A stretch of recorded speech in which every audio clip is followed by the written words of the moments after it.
नमस्कार किसान साथियों आज अपन ग्राम भोलो ग्राम पंचायत बड़ौदिया तहसील रामगंज मंडी जिला कोटा के इस फील्ड में आए हैं। साथियों यह फील्ड धनिया की खेती के लिए काफ़ी प्रचलित एरिया है। इसमें धनिया की खेती काफ़ी होती है। जैसे कि साथियों देख सकते हो चारों मेर आपको धनिया की फसल दिखाई दे रही हैं। साथियों यहाँ की मुख्य फसलें धनिया है, चना है और सरसों और गेहूँ की मुख्य वैरायटियाँ हैं। और इसी एरिया में साथियों अफीम की खेती भी काफ़ी प्रचलित है, काफ़ी अच्छी होती हैं। साथियों इसी क्रम में आज अपन बात करेंगे धनिया की खेती के बारे में। किसान साथियों इस वीडियो में अगर आप देख लेते हो अंत तक देखोगे तो धनिया की खेती से संबंधित आपकी किसी प्रकार की समस्या नहीं रहने वाली है। किसान साथियों बात करें धनिया की खेती की तो साथियों धनिया की खेती के लिए ठंडा मौसम की आवश्यकता होती है, क्योंकि साथियों ये रबी सीजन की फसल है। इसकी बुआई लगभग अक्टूबर नवंबर माह में की जाती है। साथियों बात करें मिट्टी की तो साथियों ऐसे तो धनिया की खेती सभी प्रकार की मिट्टी में कर सकते हैं, लेकिन बलुई दोमट मिट्टी इसकी खेती के लिए अच्छी मानी गई है। साथियों बात करें खेत की तैयारी की तो साथियों धनिया एक औषधीय फसल है, अतः आप पहले एक दो जुताई मिट्टी पलटने वाले हल से करें। उसके बाद देसी हल या कल्टीवेटर से खेत को जुताई करके पाटा चला करके खेत को समतल कर लें। उसके बाद साथियों अक्टूबर नवंबर माह में आप इसकी बुआई करें। और साथियों बात करें बीज दर की तो साथियों अगर आप उन्नत विधियों का काम लेते हैं तो लगभग आप 1 हेक्टेयर में 15 से 20 किलोग्राम बीज की आवश्यकता पड़ती है।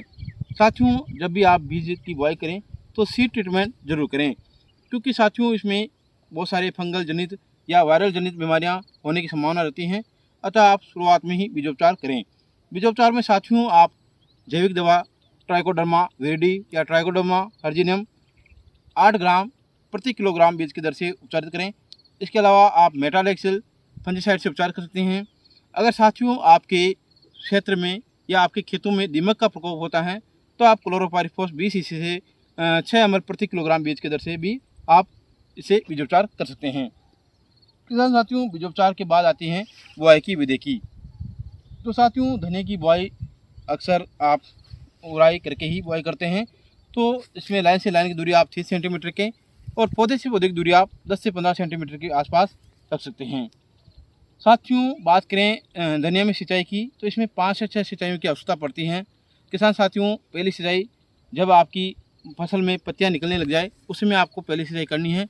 और दूसरी सिंचाई साथियों जब आपकी फसल 50 से 60 दिन की अवस्था में हो जाए, पौधों में शाखाएँ निकलने लग जाए, ब्रांचेज निकलने लग जाए, उसी में आपको अपनी दूसरी सिंचाई 50 से 60 दिन की अवस्था में करनी है। साथियों तीसरी सिंचाई जब आपकी फसल लगभग 70 से 80 दिन के आसपास हो जाए और उसमें फ्लावरिंग स्टेज शुरू होने लग जाए तब आपको इसमें सिंचाई करनी है। अगर साथियों आपको चौथी सिंचाई करें उस समय आप सिंचाई से पहले आप NPK 05234 का स्प्रे करें। उस समय साथियों दाना बनने की अवस्था हो जाती है। जब हमारी फसल 90 से 95 दिन की हो जाती है तो साथियों उस समय अपन को चौथी सिंचाई करनी है। और चौथी सिंचाई के समय ही अपन को साथियों NPK 05234 और उसी के साथ में साथियों आप फंजीसाइड भी यूज लिख सकते हो और उसके साथ में आप इंसेक्टिसाइड भी यूज लिख सकते हो। साथियों फंजीसाइड जैसे आपके धनिया में लौंगिया रोग लगता है, छाछिया रोग लगता है, झुलसा रोग लगता है, इसके अलावा उकठा विल्ट रोग की समस्या काफ़ी आती हैं। तो साथियों अगर आप पहले बीजोपचार कर लेते हैं तो इन रोगों में काफ़ी सहायता मिलेगी। इसके अलावा साथियों आप लगभग चौथी सिंचाई के समय जब दाना बन रहे हो उसमें आप सल्फर का भी यूज़ कर सकते हो, ताकि साथियों उसमें आपकी फसल में दाना अच्छा बने, हरा बना रहे। और NPK 05234 50 से 60 ग्राम उसी टंकी में आपको मिला करके स्प्रे करना है। इस प्रकार साथियों अगर आपके पास 5 सिंचाई की व्यवस्था है तो दाना पकते समय जब आपकी फसल 110 से के दिन के आसपास हो जाए तब आप उसमें 5 ही हल्की सिंचाई करें। इस प्रकार साथियों हमारी धनिया की फसल लगभग 120 से 125 दिन के आसपास में पककर तैयार हो जाती हैं। साथियों बात करें खरपतवार नियंत्रण की तो साथियों धनिया एक खरपतवारों के प्रति काफ़ी संवेदनशील है। अगर इसमें आप समय पर निराई गुड़ाई नहीं करोगे तो आपकी धनिया की फसल से पैदावार लगभग 25 से 30% के आसपास कम हो जाती हैं। तो साथियों खरपतवार नियंत्रण के लिए जब आपकी फसल 25 से 30 दिन की अवस्था में हो जाए तो आप पहली निराई गुड़ाई करें और जब 40 से 45 दिन की हो जाए तब आप दूसरी निराई गुड़ाई करें। बात करें रासायनिक खरपतवार नाशक की तो साथियों जब भी आप धनिया की बुआई करें तो साथियों पेंडिमिथालिन लगभग 1 किलो सक्रिय तत्व को 1000 लीटर पानी में मिला करके आप 1 हेक्टेयर में स्प्रे करें। बुआई के 2 दिन के अंदर में सही करें। कहने का मतलब जब आप बुआई करके निमट जाएँ तो 2 दिन के अंकुरण से पहले आप इसका स्प्रे करके आप खरपतवार नियंत्रण कर सकते हैं। इसके अलावा साथियों टर्गा सुपर आती हैं 5 AC, इसमें क्विजालोपॉप इथाइल आती है 5 AC में आता है। आप इसका स्प्रे लगभग हमारी फसल 15 से 20 दिन की हो जाए, उसमें आप इस खरपतवार नाशी का उपयोग करके भी धनिया की फसल में खरपतवार को नियंत्रण कर सकते हैं। साथियों, वहीं बात करें धनिया की फसल में रोग और कीटों की, तो साथियों इसमें 4 मुख्य रोग लगते हैं। रोंगिया रोग लगता है, स्टेम गाल रोग लगता है, छाछिया रोग लगता है और उकठा जिसे हम विल्ट रोग कहते हैं। ये 4-5 रोग इसमें लगते हैं। वहीं कीटों की बात करें तो इसमें मोइला का प्रकोप और कटवा कीट का प्रकोप और फली छेदक कीट का प्रकोप देखने में मिलता है। साथियों, रोगों की बात करें, जैसे छाछिया रोग की बात करें, तो छाछिया रोग साथियों इसमें पौधे की पत्तियों के ऊपर, डंठलों के ऊपर, फूलों के ऊपर सफ़ेद सा पाउडर जमा हो जाता है, जिसके कारण साथियों पौधा भोजन नहीं बना पाता है, जिसके कारण पौधे की बढ़वार रुक जाती हैं और फलियाँ प्रॉपर रूप से नहीं बनती हैं। तो साथियों इसके लिए अपन को 0.1% गंधक का अम्ल का छिड़काव करें, या फिर 25 किलोग्राम जो गंधक का चूर्ण आता है उसका आप प्रति हेक्टेयर की दर से बुरकाव करें। इससे साथियों आपको 2 फायदे होंगे। एक तो साथियों आपकी धनिया की फसल में पाला नहीं मारेगा, और दूसरा साथियों आपके जो दाना है वो हरा रहेगा, दानों में प्रोडक्शन बढ़ेगा, पैदावार अच्छी बनेगी। तो साथियों आप गंधक का चूर्ण का स्प्रे फ्लावरिंग स्टेज में अवश्य करें। इसके अलावा इससे आपको छाछिया रोग में भी नियंत्रण होगा और आपकी पाला से नियंत्रण होगा, साथ ही पैदावार भी अच्छी बढ़ेगी। इसके अलावा साथियों आप हेक्साकोनाजोल 5 EC को काम लग सकते हैं छाछिया रोग में।